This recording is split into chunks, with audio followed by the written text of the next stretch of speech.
พื่อนเอ๋ยโชคดีวะที่ยังมีแกในวันที่พ่ายแพ้แกไม่เคยหายหน้าไปไหน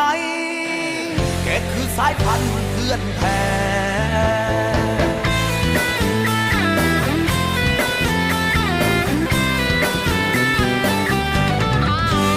ต้องยอมรั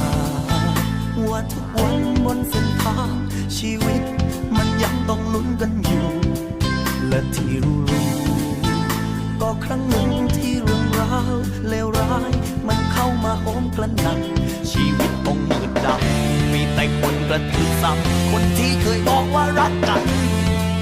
มันพ่ายหัวไม่มีเหลือเพื่อนเอ๋ยโชคดีวะที่ยังมีแกในวันที่พ่ายแพ้แกไม่เคยหายหน้าไปไหนจับมือกันในวันที่น้ำตานอง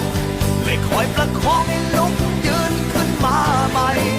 ยามผิดพลังแกก็ให้อภัยแค่มองตามันก็เข้าถึงใจไม่ต้องมันนั่งอธิบายแกคือสายพันธุ์เพื่อนแท้